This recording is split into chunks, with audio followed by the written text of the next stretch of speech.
My name is Randa Roderick, and this is the story of my life.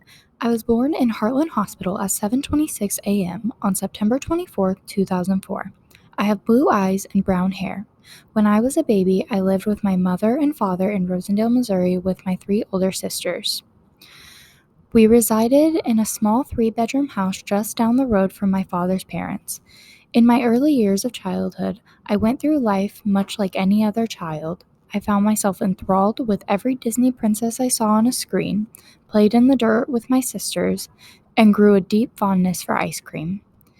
In a conversation with my mother, I asked her what one of her favorite childhood memories of me was. She responded saying, "One Christmas, your father bought you a toy kitchen. He stayed up all night on Christmas Eve assembling it. We didn't have wrapping paper, so we covered it in a sheet. Christmas morning, you woke up and took the sheet off to reveal the toy kitchen, and you were so excited." That same Christmas, I received a princess bed set that stole my heart. Although my mother said that I was very sad because my favorite princess, Ariel, was not on the bed sheets.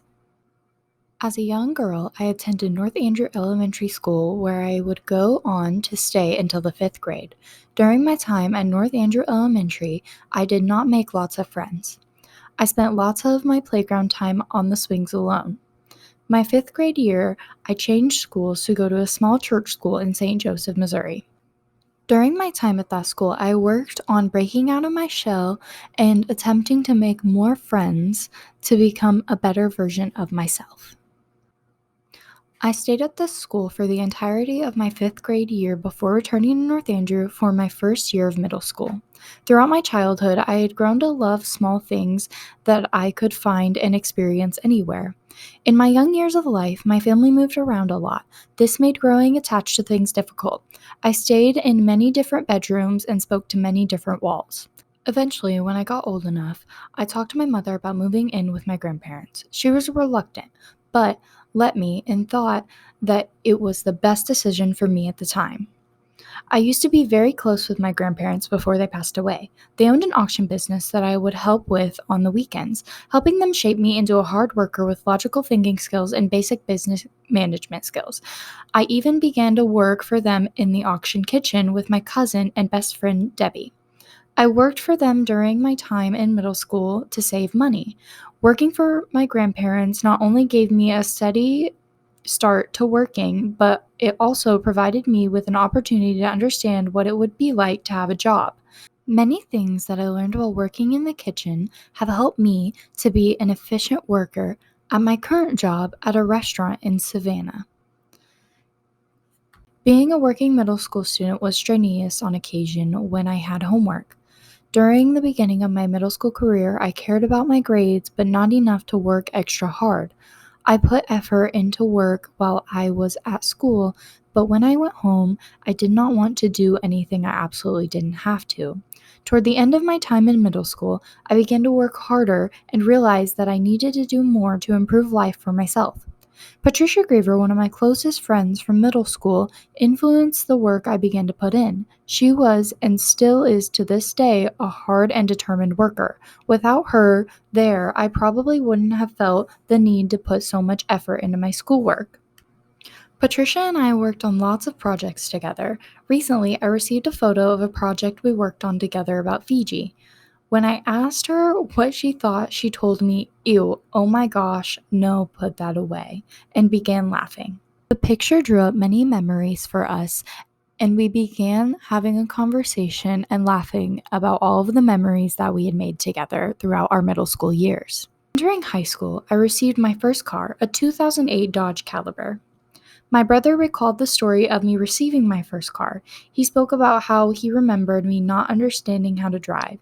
He insisted, "You were too stubborn to drive before you got your permit." He addressed how when I first got into the car for a test drive, I pushed the gas too hard, and how as a passenger he found that alarming.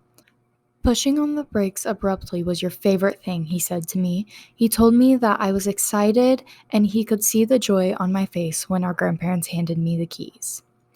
He told me how excited he was not only for me but for himself because I could drive him around. That car was cool. It had character, he would tell me. I am currently 18 years old and will be graduating from North Andrew High School on May 14, 2023. I will be attending Northwest Missouri State University in the fall of 2023. Patricia and I are still friends and will walk the stage one after the other. High school only brought us closer together and helped us to understand who we were as people. Going through my senior year with my friends has been the best part. I am not experiencing any of my lasts alone. From the beginning of this year, I have been terrified.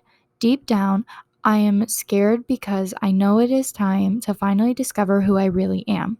I have realized that I am at a point in my life where I have to grow up and make my own decisions and take charge of my life.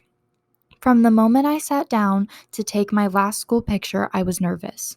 Nervous to graduate and begin my life for myself and not for someone else.